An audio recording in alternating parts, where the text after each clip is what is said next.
हम लोग का जो नेक्स्ट क्लॉज है वो है, मतलब नेक्स्ट पॉइंट है वो है अल्टरेशन ऑफ मेमोरेंडम।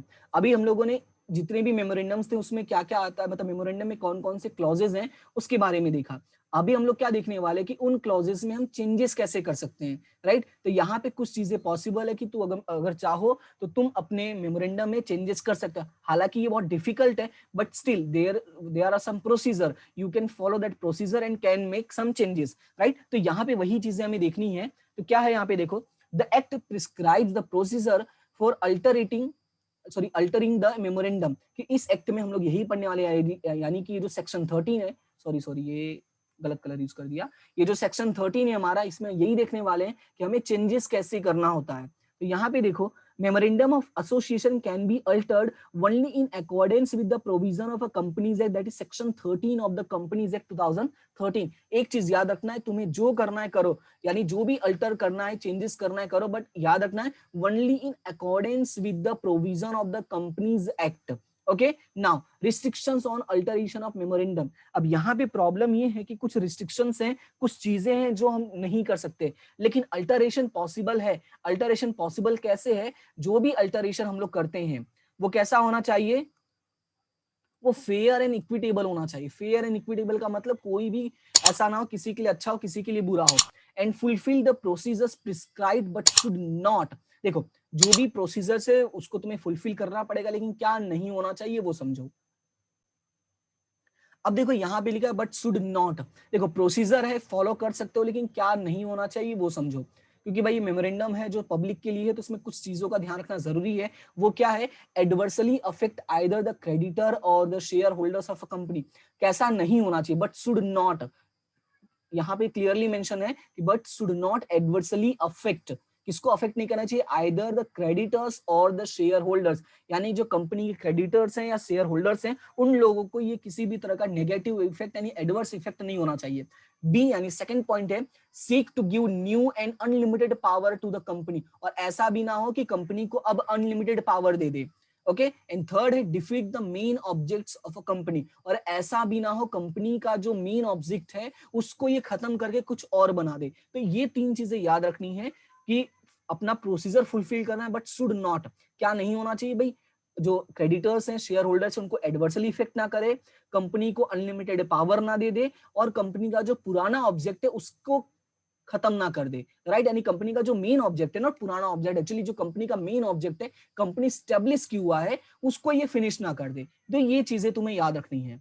फिर आगे लिखा हुआ है, if the alteration is in contravention of what is stated above, it said not take effect even though it might have been passed unanimously and for benefit of the company. अब याद क्या रखना है, if alteration is in contravention of what is stated above, in case मान लो कि जो alteration तुमने किया है ये ऊपर के अपोजिट है, यानी ये जो पॉइंट्स हमने डिस्कस किया उसके ये अपोजिट है, it shall not take effect even though it might have been passed unanimously, तो ये इसका जो इफेक्ट है वो अप्लाई नहीं होगा, मतलब पास होने के बाद भी ये अप्लाई नहीं होगा, भले सबने सहमति दे दी, यानी इट मींस कि किसी ने भी अपोज ना किया हो और कंपनी के बेनिफिट के लिए भी हो। लेकिन अगर इन पॉइंट्स को इफेक्ट कर रहा है, इन पॉइंट्स को मतलब ये जो ऊपर वाले पॉइंट हम लोगों ने रीड किया है, अगर इसके अगेंस्ट में है तो कितना भी अच्छा क्यों ना हो हम उसको पास नहीं कर सकते हैं। एंड प्रोसीजर फॉर अल्टरेशन, अब प्रोसीजर क्या है वो देखते हैं। सबसे पहला है alteration in the name clause, सबसे पहला पॉइंट है कि भाई नेम क्लॉज में अल्टरेशन कैसे कर सकते हैं। तो देखो इसमें क्या लिखा हुआ है, the name of a company may be change altered at any time by passing a special resolution at a general meeting of the company and with the written approval from the registrar of a company, that is central government in writing।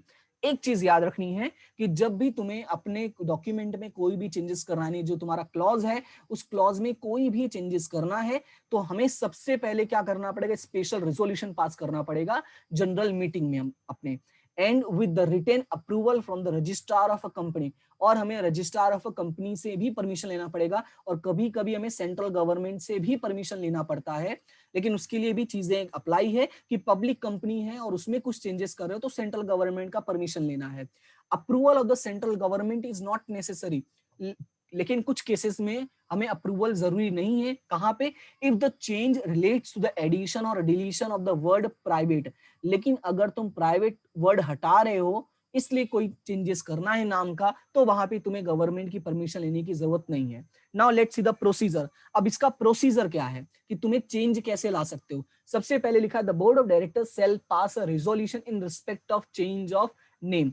सबसे पहले तुम्हें क्या करना पड़ेगा कि सबसे पहले तुम्हें एक रिजोल्यूशन पास करना पड़ेगा। उसके बाद obtaining the approval of the central government. Resolution pass करने के बाद तुम्हें क्या करना पड़ेगा, ऑब्टेन करना पड़ेगा अप्रूवल ऑफ सेंट्रल गवर्नमेंट, यानी जो हमारी गवर्नमेंट है उसका तुम्हें अप्रूवल लेना पड़ेगा, वो भी राइटिंग में। And after approval from the board of directors the company shall file और अपलोड फॉर्म नंबर INC 24। अब एक चीज याद रखना है कि तुम्हें यहाँ पे ये फॉर्म नंबर याद रखना पड़ेगा, INC 24, form number INC 24 in case of name.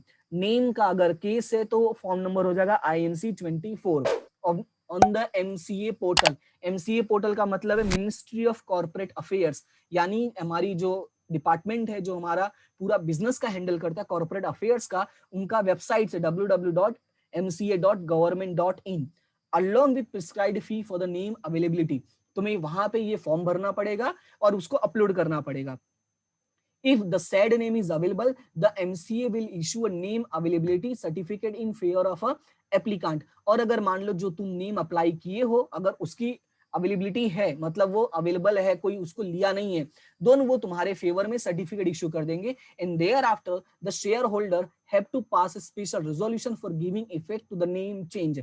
और उसके बाद उन्हें फिर से क्या करना पड़ेगा, स्पेशल रेजोल्यूशन पास करना पड़ेगा कि by yes we have changed our name and the company shall upload e-form MGT14 for the special resolution form MGT14 shall be filed to the ROC within 13 days।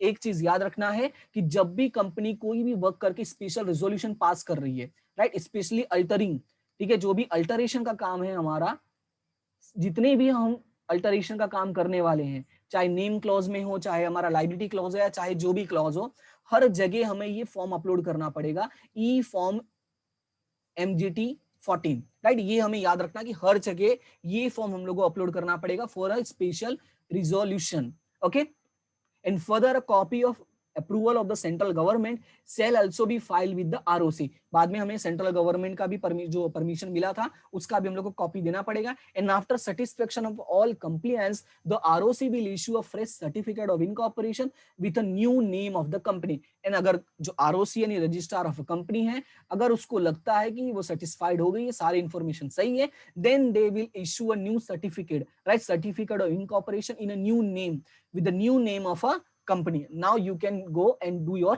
work। When any change, अब इसमें आगे भी कुछ लिखा है, when any change in the name of company the ROC shall enter the new name in the registrar of companies in a place of old name and issue a fresh certificate of incorporation with the new name। एक चीज याद रखना है, जैसे तुम अपना document दोगे सारा प्रोसीजर हो जाएगा, तो जो ROC है, जो तुम्हारा पुराना नाम था, जहां पे तुम्हारा पुराना नाम लिखा हुआ था, वो नाम हटा के वहां पे नया नाम ऐड कर देगा और तुम्हारे लिए नया सर्टिफिकेट इशू कर देगा।